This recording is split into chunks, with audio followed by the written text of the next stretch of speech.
What's up, guys? Good evening sa inyo lahat. Coach Carl here. Welcome to another live streaming of market overview and market review. Peace. Okay, so I will be going here.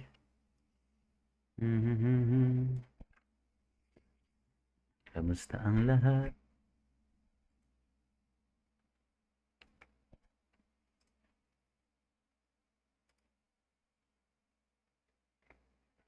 Da, da, da, da.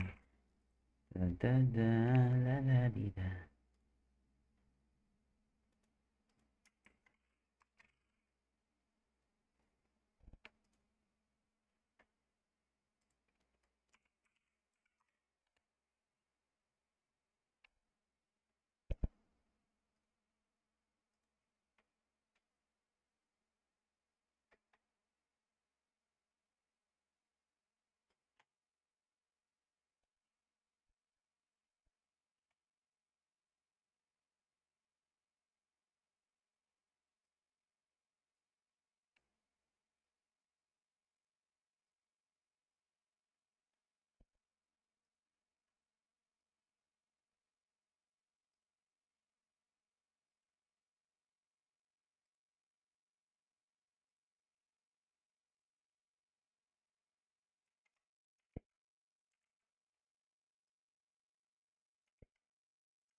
Update lang ako.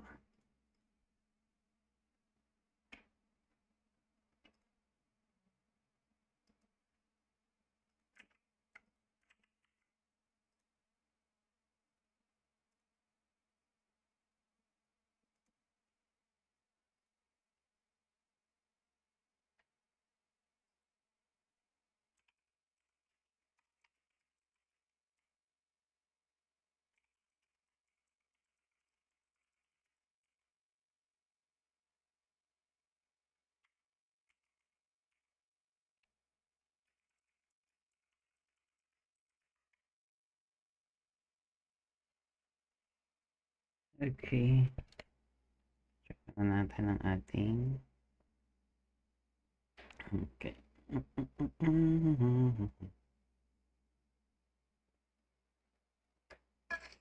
Wala?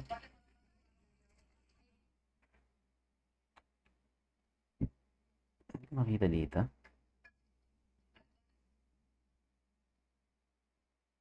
Ano ba? Okay. Alright. So welcome everyone to our ano to mute. Yeah, nag-echo siya. Okay, so I'm excited to share with you another week and another day, no, for our market overview. Okay. So,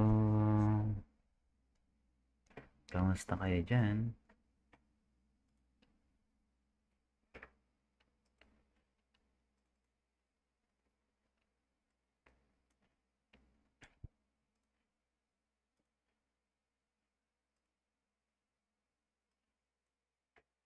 So, ang ating latest version ng ating journal is 6.1.3 na siya, no? Okay. So, punta tayo ngayon sa ating journal and then sa ating 4 pillars. So, update natin yung mga previous positions natin yesterday and yung mga added natin, no? So, i-update natin si CAD CHF. Ano na ba nangyari dito? Okay, CAD CHF sa part na to. July 2, this was yesterday. Yesterday.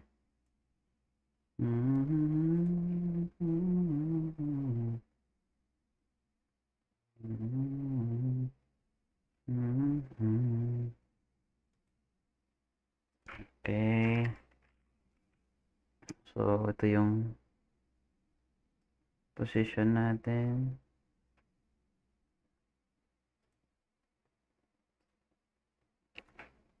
Okay, di na siya bumalik, no? Dumiretso na siya. So, ito yung na-screenshot natin. Pero sa part na to, may panibago siya ulit na area of opportunity, no? Pero check muna natin yung current scoring natin kung kumusta.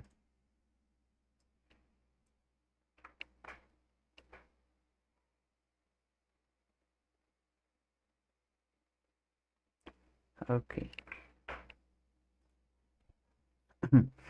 CAD CHF, si CAD is strong pa rin, while CHF is still weak for the day 1 period, no? So, record lang natin ito. So, let's make some updates.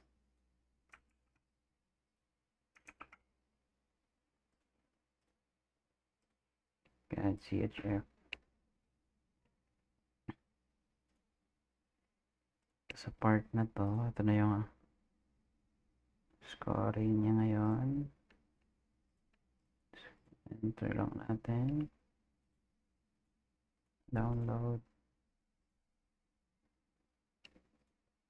Sa day 1 niya ay 7.2 versus 7.2, no?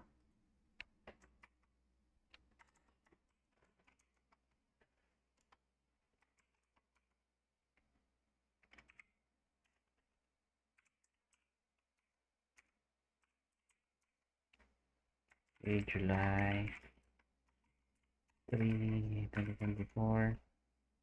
Oras ngayon ay 9:37 p.m. Okay. So, lagyan din natin yung after nito.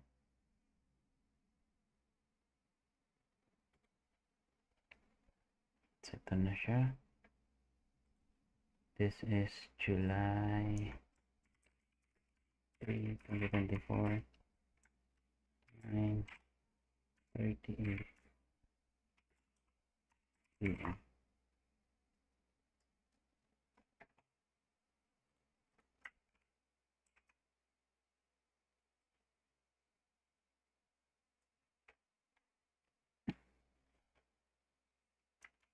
Teka.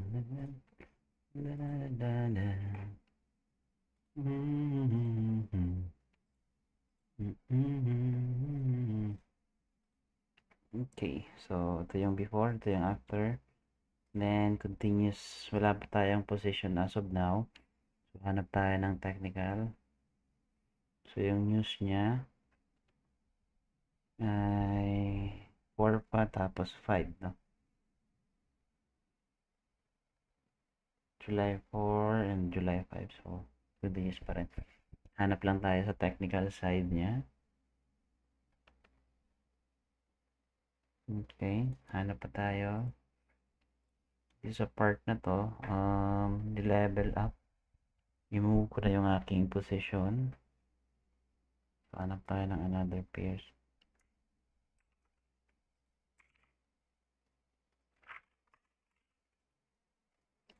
Papanibago na ako. Okay, so we have here the demand. Meron tayo dito imbalance. We have here our breakup structure. Number 1 and number 2, no?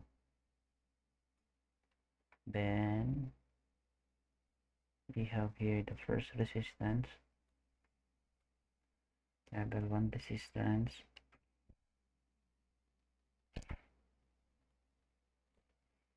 Then we have here the level 2 resistance.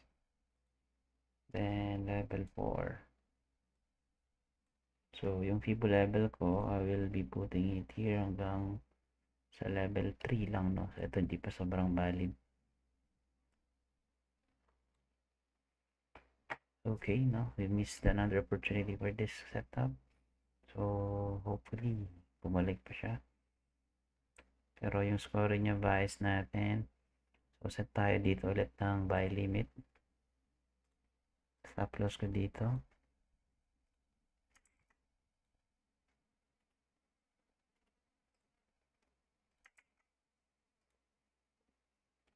Okay.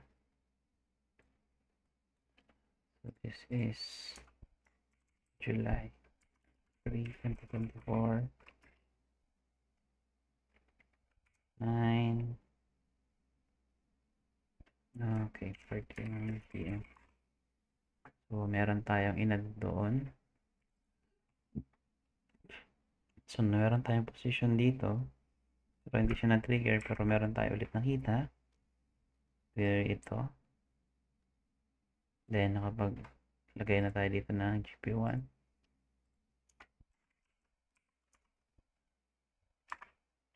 Okay.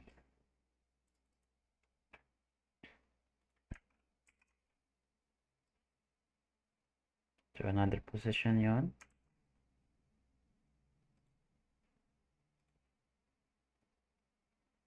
Lagay natin sa journal. So, GP1 ulit tayo dito. Then, ito yung image ng ating GP1. Boom. So, ayan na siya. May record na tayo. Yung scoring niya ay strong pa rin. Still valid pa rin siya. Okay. For CAD CHF. While we have an hour sa ating, tingnan natin yung ating anong pairs to? AUDJPY, no? AUDJPY. Hey! AUDJPY. Nasaan na yung ating AUDJPY? Boom!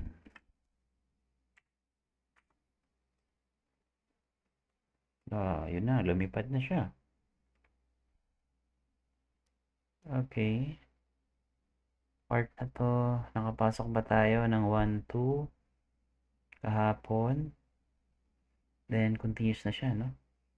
Okay, nakita na naman tayo ng panibagong opportunity here, no? For AUDJPY, but let's check dun sa ating scoring, no? AUD is still 7.8, then JPY is 9. So, opportunity ulit. Read demand. Then, mayroon tayo ditong undefinite na or hindi matukoy na ano sa H1. No? Pero, ito ay matutukoy natin pag pumasok tayo ng H4. So, may imbalance siya ng H4 dito sa part na to, no? Itong area na to. Yung imbalance niya. So, tendency, may pwede siyang balikan dyan. So, balik tayo ng H1. So, itong area na to, no? Ito yung pinaka-imbalance siya ng H4. Natin. So, makita nyo dito. H4. Imbalance. So, pwede natin siyang gamitin as reference for H1. So, meron ulit dito. US. Tayo ditong breakout structure. Then, meron tayo ditong first resistance.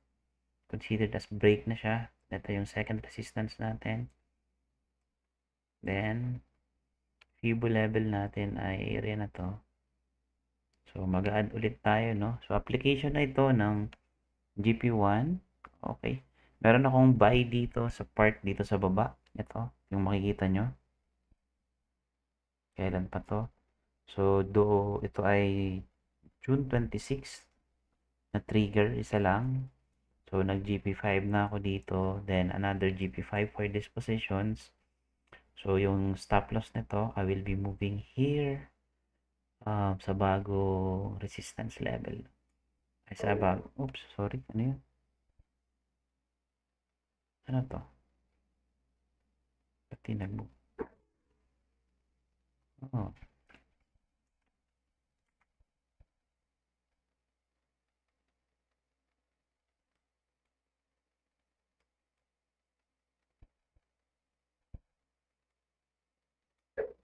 Yun, nag-move na. Stop loss ko ay identified ko na. Dito na ako maglalagay ng stop loss. Application na ako ng GP1. Oops. Ano yun?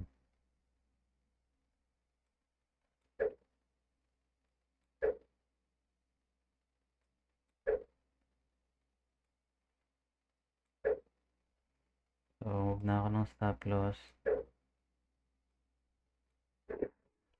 Ito ata yung buy limit na di na trigger. So, meron pa ako dito ng isang position. So, sa part naman na to, I will do the buy limit again here.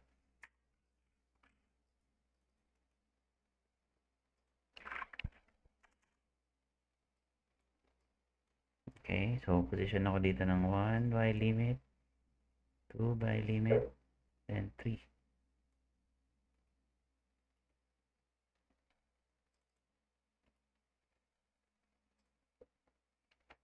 So, sa part na to, stop loss level ko ay itong area na to.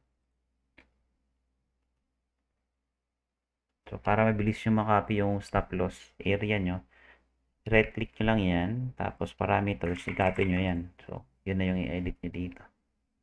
Edit nyo lang yung position nyo. Edit, modified, tapos stop loss. Yun.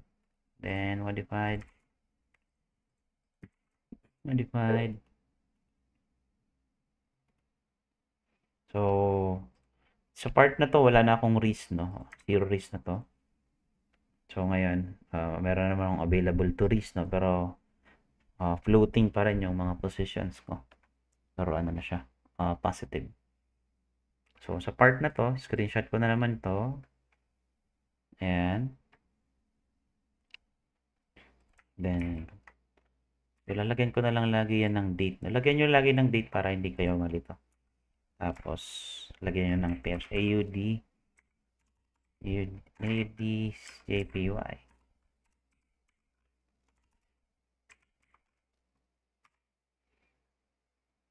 Tapos, lagyan nyo ng date. Okay, July 3, 2024. Oras na 9:38. Okay, so hindi ko naman tatakpan yan. So, dito ko nang lalagay sa part sa gilid na to. Kasama ko pa rin yan. Ito yung previous ko, no? Na entries. Then, meron na naman. Application ko na dito ay GPU 5.5. Itong position ko to na is GP 5.1. GP 5.1. Then, screenshot. Nasa reference natin yan lagi, no? Save. So, yung scoring, same pa rin naman to. Copy paste ko na lang yan. Sorry.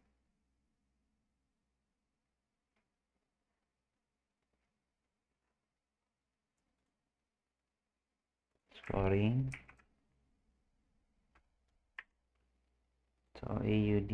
Hanapin natin ng AUD. Bullish ang JPY. Oh, lakas.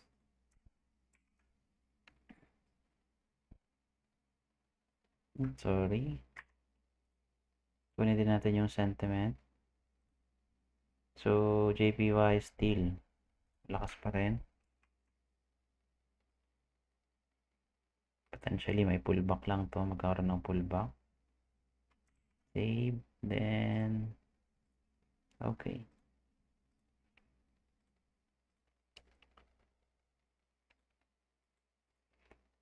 Alright. So, yung scoring na titignan ko dito, lalagyan ko lang yan ng comment. Okay. AUD is 7.5.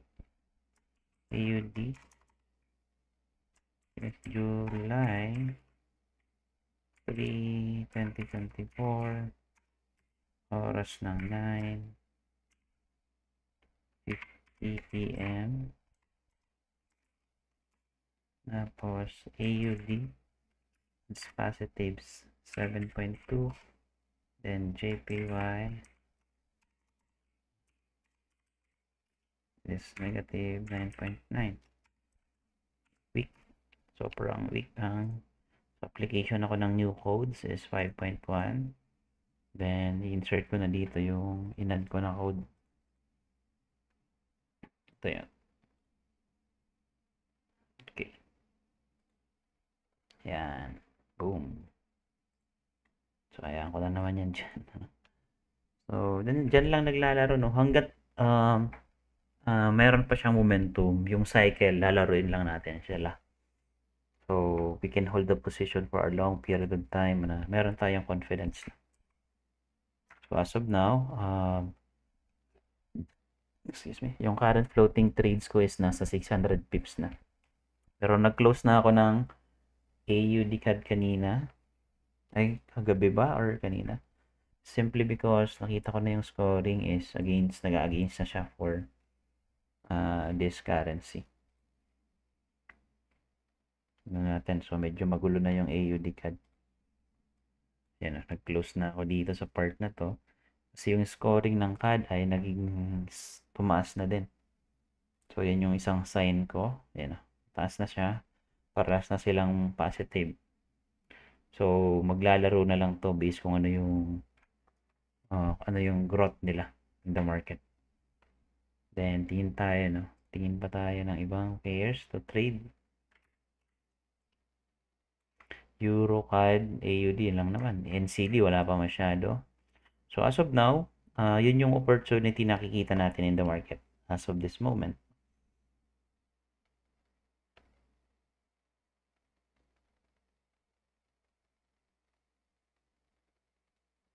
Dapat yung gold.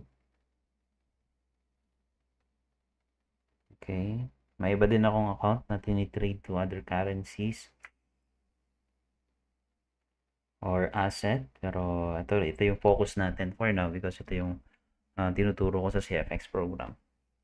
So, GBP is good din. Gold. So, wala pa tayo nakikita ng mga bago sa minor pairs natin.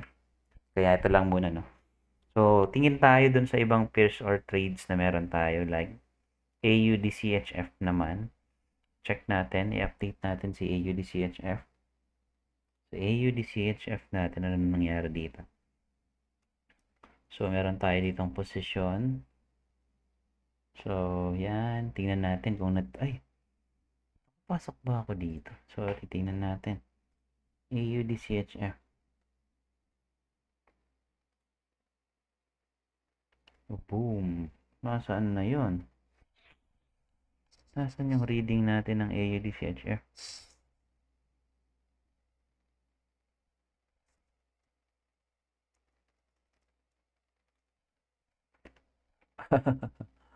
Oh my. Hindi ko na ito na-update. Ngayon na lang ako ulit nakatingin sa market. Pero tignan natin, no? Ano yung difference nung niread natin siya. Nandito pala yung market. Then, as of now, ito yung nakita natin yung market, no? So, meaning, ito yung position natin. So, as of now, so meron na tayong mga nakita na opportunity here, no? So, tingnan natin. So, mag-move na din ako ng stop loss ko dito. So, yung trigger and trigger point ko dito is, that was June 28, no? Nakapasok tayo. So, ito yung nakita natin. Nakapasok tayo dyan. Then, ito na yon. Tapos, yung pinaka-next update natin, application of GP5. Ito na siya. 5.1. Hindi tayo nakapasok dito sa part na to. So, update natin ulit, no? So, paano ba natin to i-update? Okay, update natin. 5.1. So, di ko pala ito nalagay yung 5.1 natin. Yes, ito na yun. So, itong part na to.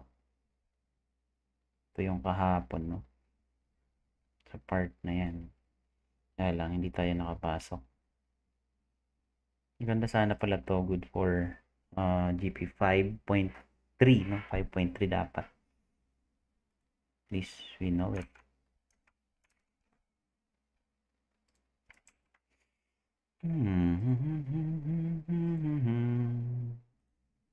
So, dapat 5.3 dito. Mali. Dito pala dapat yan. Ba't nandito ako nakalagay?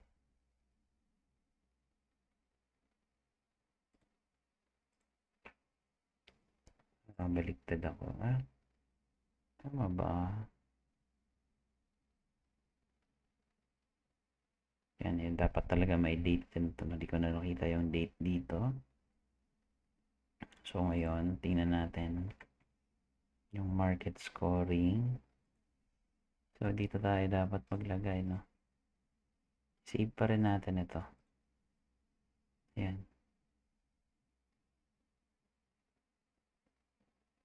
So, dito sa part na to is update natin yung scoring. Lagyan ko na nga siya ng date para di ako malito.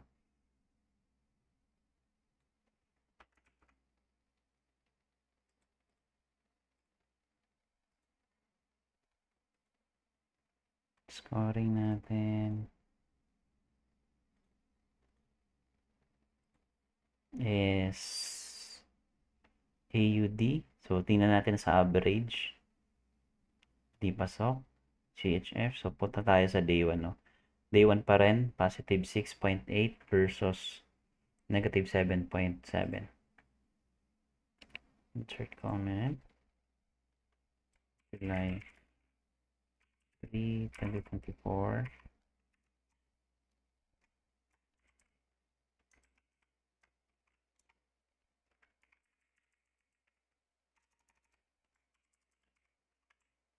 So, dated 9:57 p.m. AUD is positive. Meron nga yun. Positive 8 na siya. CHFs. Edit lang natin yung comment. Positive 8. Then, CHF is negative 7.7.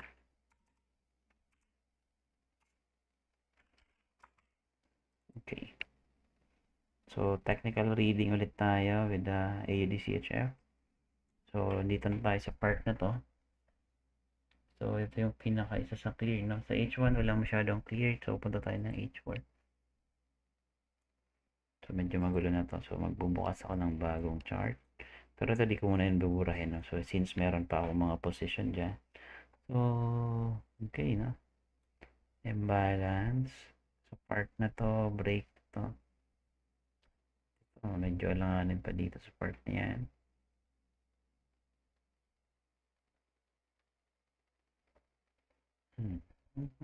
Ba't nandito?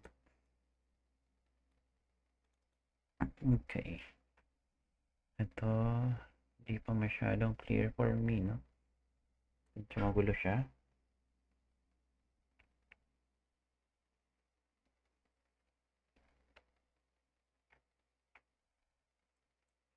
Okay, sa part na to,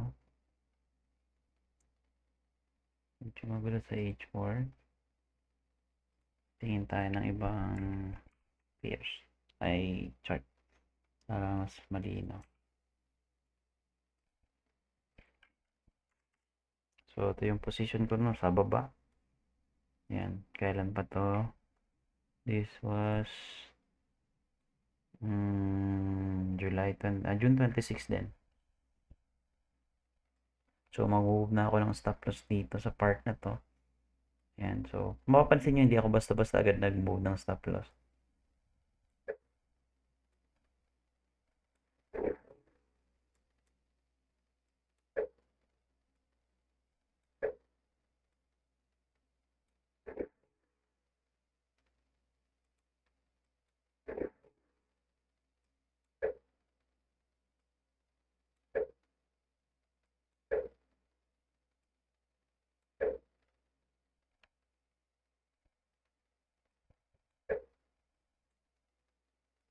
Hindi ma-move.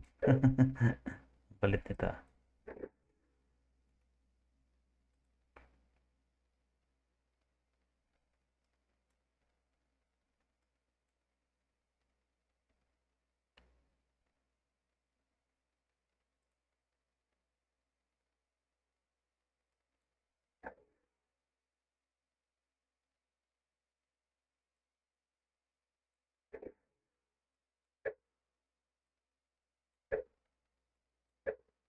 Ayun, pinakataas pala. Yan. Then, hanap tayo ng another opportunity to enter here. Tingnan natin kung meron tayong makahanap or makikita.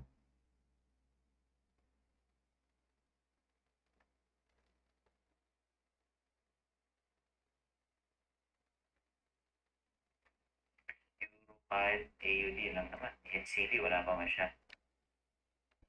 So, ito yung current position ko. So, kung tignan ko sa H4, mayroong mas clear sa H4, no? So, sa part na to, meron tayo dito demand area. So, punta tayo ng H1.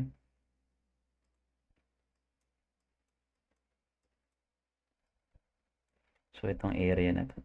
So, mas ititignan ko tong area na to. Hindi siya ganoon ka-clear. Meron din dito ang demand sa part na to. Pero, ito yung pinaka titignan ko. So, pinaka-imbalance area niya. Then, so, pinalikan din agad to. So, kung day 1, kung bullish pa talaga siya. So, wala tayong view, ano dito, clear na imbalance sa area na to. So, hintayin pa natin siguro yung catalyst. Pero, may movement pa rin naman to. Since, after rate cuts ng CHF, sobrang weak pa rin talaga nila. So, hanap pa ako ng position dito. So, ito magulo to Hindi siya ganun ka-clear para sa. Pero kung i-validate ko to, ang pinaka-titingnan ko pa rin dito ay itong area na to. Ayan, as demand. Then, ito yung pinaka-imbalance niya. Or, binalikan na siya na. Binalikan niya na. Meron ng correction. Then, sa part na to, kung ito yung Fibo level natin sa area na yan. Excuse me. Then, may position tayo dito sa part na to. 1, 2, and 3. No? So, yung part na yan. Pero dito, since ganito na yung price movement, ang pinaka-foundation ko, ito yung demand. Then, titigan ko yung level ng resistance. Nandito yung first. Nandito yung second. And nandito na yung third, no? So, kung titigan ko siya, Fibo level, pupunta na ako dun sa pinakataas, sa part na to. Ayan, foundation ko to. Then, ito na yung pinaka nagiging ano niya. Kung mayroon tayong position dito, nakita natin to. Ngayon lang tayo nag-market overview. Then, position tayo dito. Okay, so sa part na yan, pwedeng makapag-GP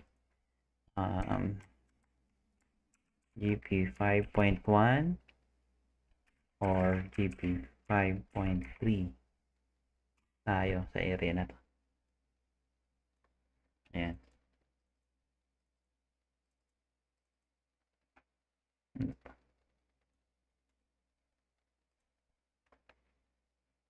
So, tingnan natin yung current clothing natin. Okay, 600 pips. So, 700 pips na tayo. Oh, may na-trigger na isa. Ano to? CAD CHF, na-trigger na. Okay, yung position natin kanina, yung GP1. Meron tayong GP1. Na-trigger na siya, no? So, ayan na lang natin yan.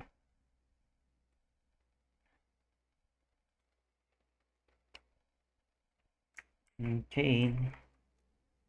So, sa part na to, AUD tayo. So, ayan. So, saan tayo papasok dito, no? Pag ganito yung position ng market, hayaan ko na lang yan. Hindi naman ako papasok or mag-entry. So, importante, secure na yung stop loss ko dito sa part na yan. So, nagmo-move na siya ng average ng dito ko sa gitna. Mag-average ako ng 80 pips, no? 82 pips.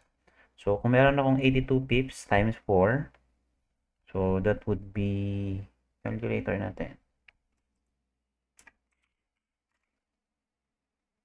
Average ng 82 pips times 4. So, dito pa lang meron na akong 300 pips, no? Yan. So, ito, titignan na naman natin. Medyo mapaglaro itong ano, AUDCHF. Grabe yung galaw niya.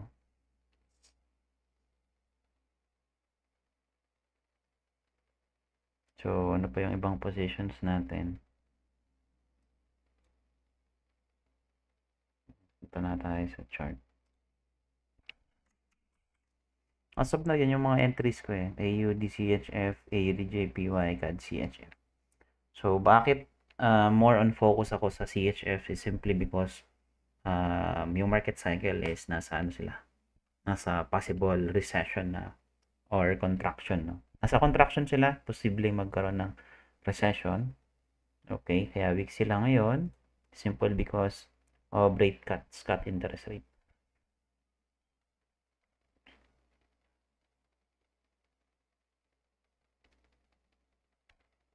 Ba't ganun?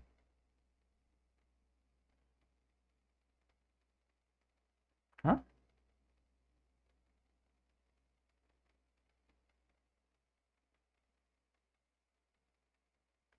Ang bumaliktad.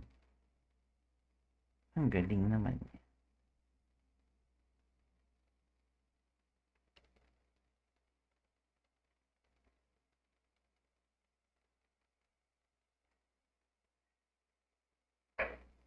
Okay. Sa cellphone, nagtitrade din ako.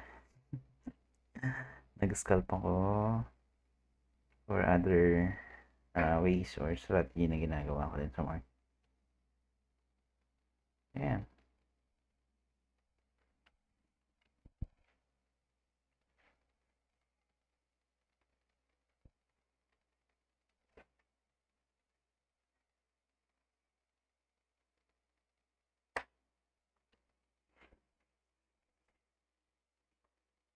Mm,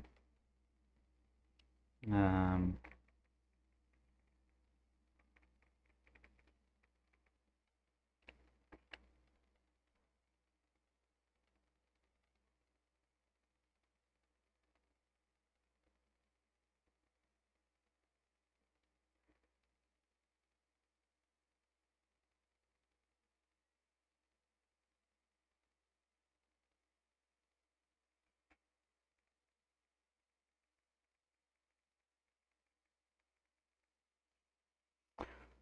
so, sobrang napakahalaga guys ng ano, katulad nito.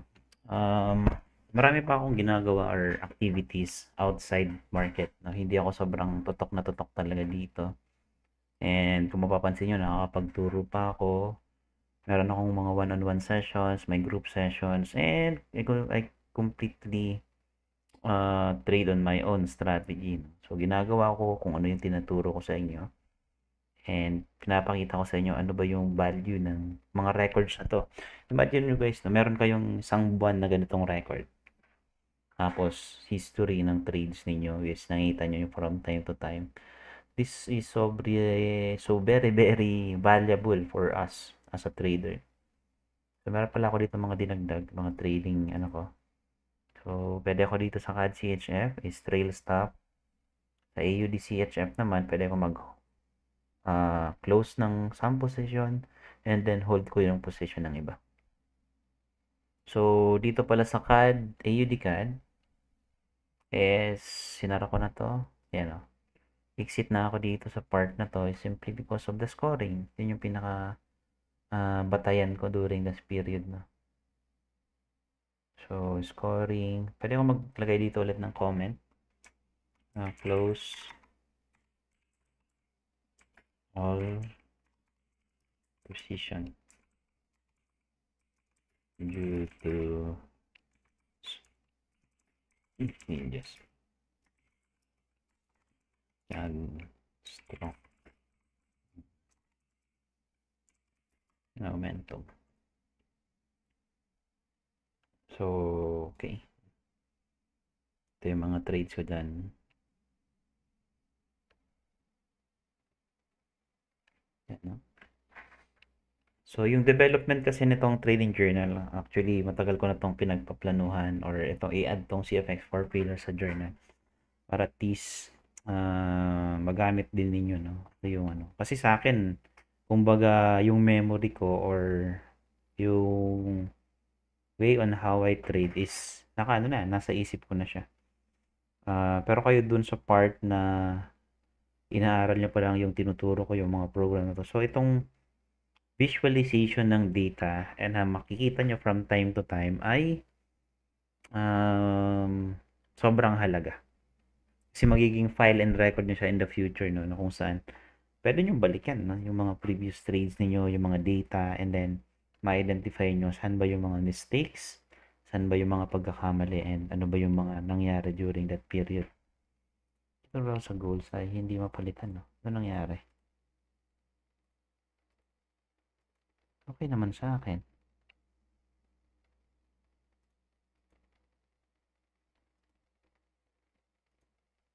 O baka sa MT5.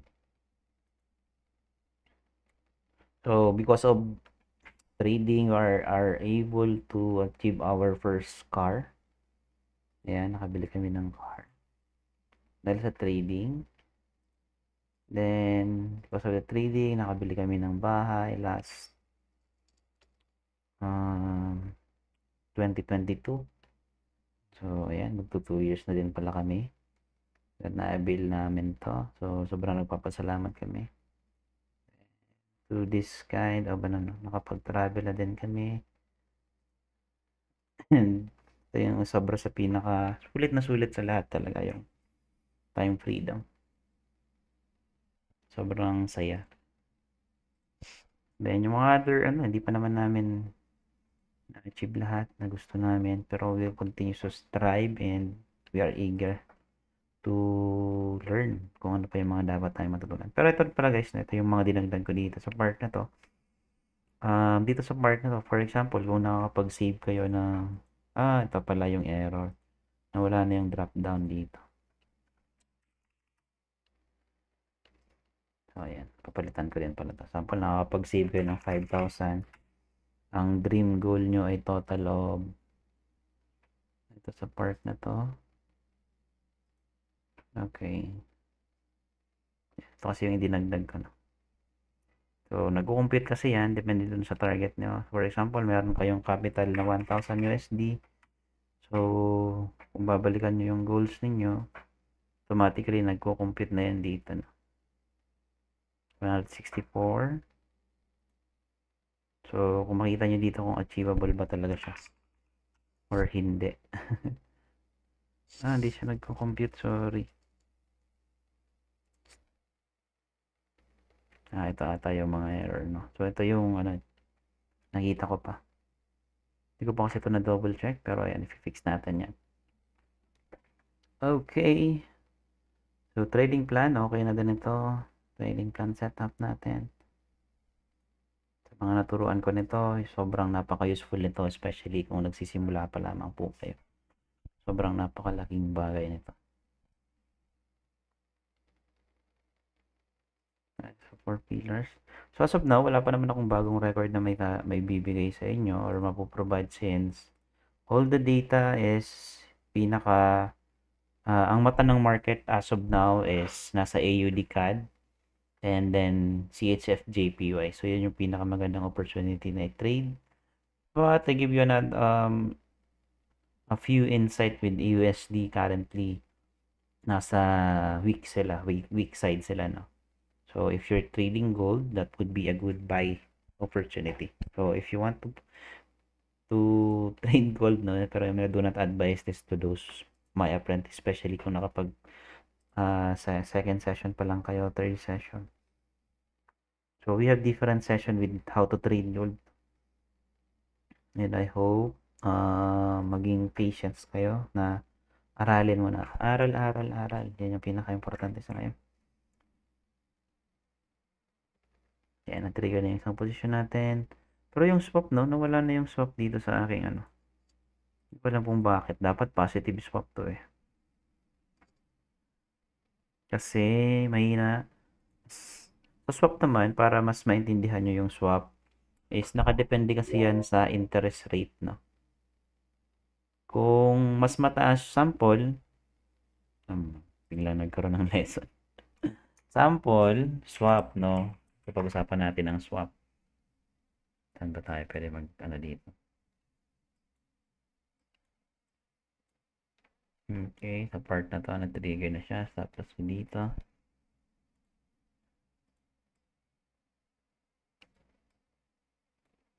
Ano ba?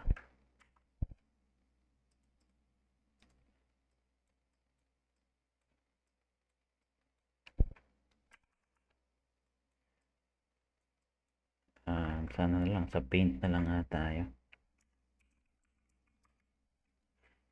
Bigyan ko kayo ng few insight about swap, no? Sample sa swap. Swap charge. Meron tayong swap charge or swap prop. So, pag ito kasi ay tawag nito. Ito ay based sa interest rate ng isang currency.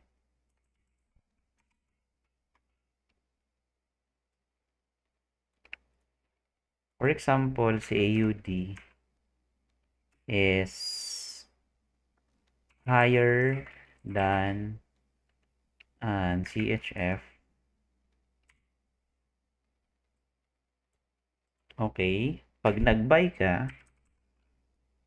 magkakaroon ka ng positive swap. So, ibig sabihin nun, is equals yun sa profit. Nakuha nyo ba? Pwede ko ba lakihan to? Baka din nyo nakikita. Paano ko ito lalakihan? Ang kulit naman ito. Ayun, ito. Sorry. Yan.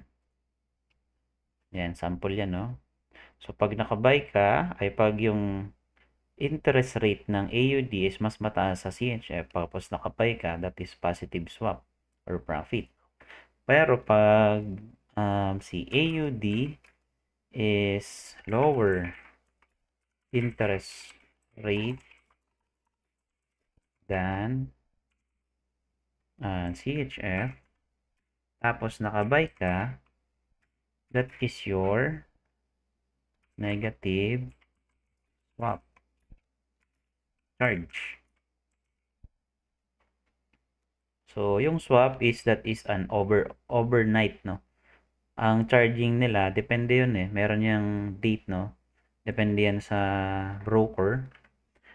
Meron yung schedule ng magta times 1 yung swap ng may mga broker na nagta-times 1 ng swap ng MWF, tapos nagta-times 2 sila ng swap ng TTH.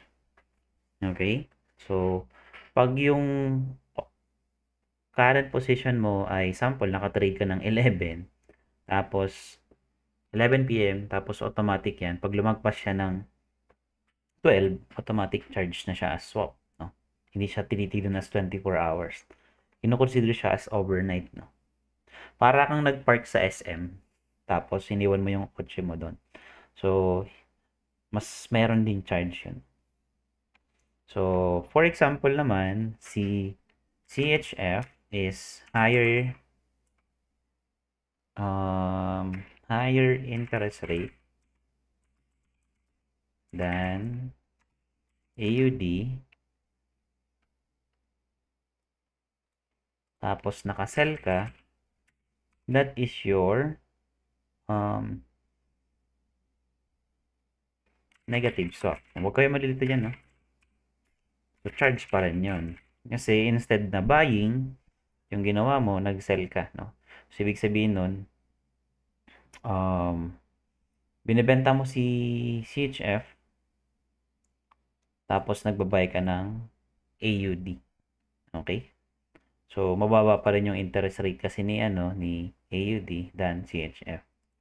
So, si CHF naman is lower interest rate than AUD, tapos nag-sell ka, So that is your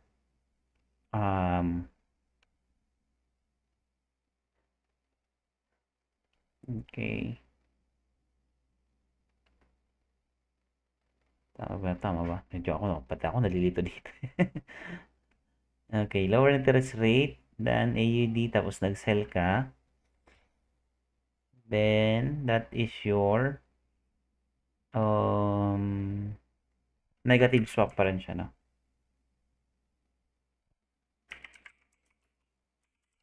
Swap.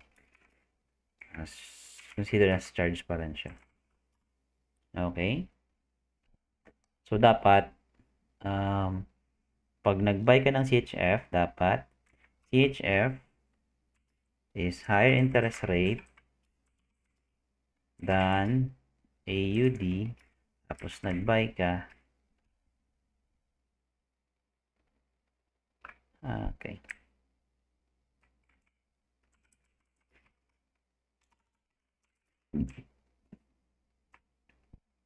So that is your positive swap. So that is a profit. Yan. Yan. Mag-type nga ako dyan kung meron ko yung natutunang bago ngayon. Can you please type yes kung meron ko yung bagong natutunan? Type yes, ating mga magigiting na mga manunood.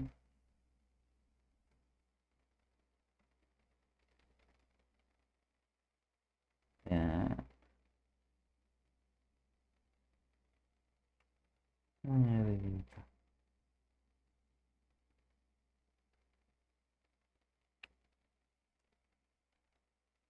Okay. Nandiyan pa ba kayo? Yun, meron nanonood sa atin. Thank you sa pagbigay ng feedback.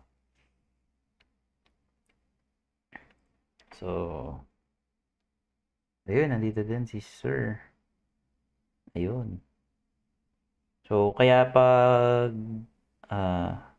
pag-identify ng interest rate ay mahalaga din, especially sa swap. Sa swap, okay lang naman yun. Part siya ng trading. So, huwag kayo manghihinayang na, ba't may swap? So, okay lang yun, may swap. Importante, meron tayong platform or ways on how we can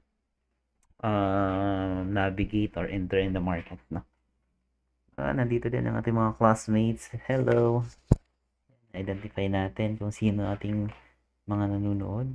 So, kung na-receive nyo na yung email, guys, no, ngayong gabing ito, pagpasensyahan nyo na at may edit ulit ako na isa pang error para ma-fix natin yung sa goals.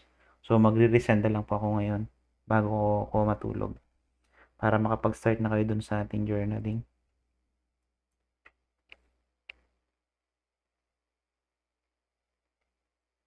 Okay po.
So, ngayon, wala pa naman akong may dadagdag dito sa ating records.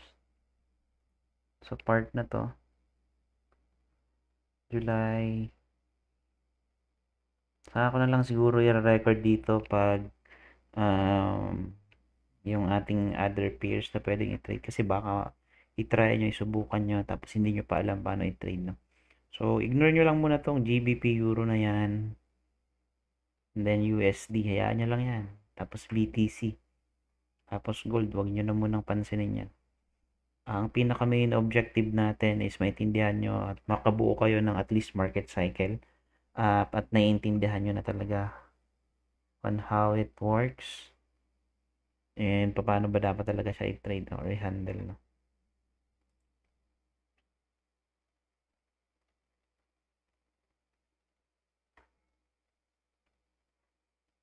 I guess itong lahat ng record ko na to is inilagay ko din to dun sa journal nyo or sa copy nyo. Pwede nyo siyang tignan as reference, no?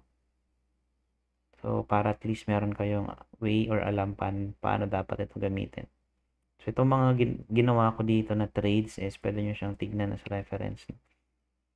So, kung makapag-record kayo ng mas maganda at mas maayos, that would be another way, no? So, dito, meron din ako ditong palatandaan ng upcoming news. Ayan.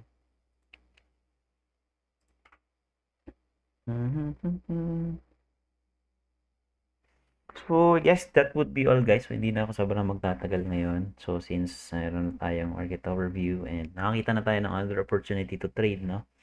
So, yung position natin, hindi lang siya natatapos sa isa lang. Tapos, mag-aantay na lang tayo. Hindi natin hahayaan na makawala yung other fishes na meron lumalangay-langay sa market. No? So, marami tayong codes na available na pwede nyo gamitin towards our sessions.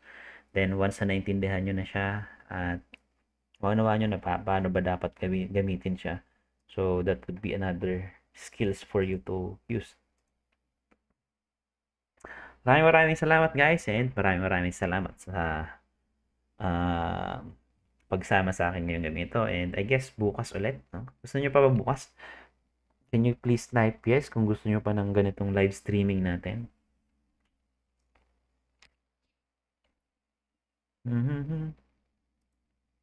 Natututo kayo. Type yes kayo dyan. So, ang kaibahan kasi dito sa live stream, may delayed siya ng 10 minutes, 10 minutes, sorry. 10 seconds siguro. Rather than dun sa Zoom natin. Pag naka-Zoom kasi tayo, actual talaga yun eh. Live.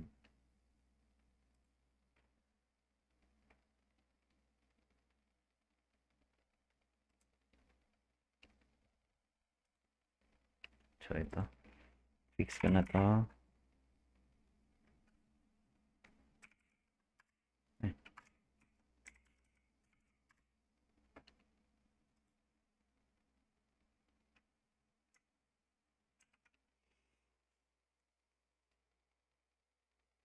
Yes, coach, para may idea din ako sa pag-entry. Sige, you will do this again tomorrow, no? So, pagpasensya na talaga pag morning and afternoon meron akong daily routine talaga na para dito sa bahay din at meron akong mga kailangan sigasuin. Kaya nakapag-overview ako ng gabi na lang, no? Pero I hope in the future is magawa nyo na din ito na kayo lang mismo. Then, ma-leverage nyo din yung time and resources ninyo. That would be all, guys. See you next time.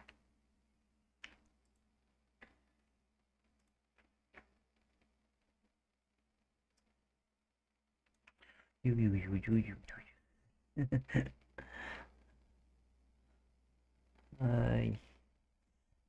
You. Oops. Okay.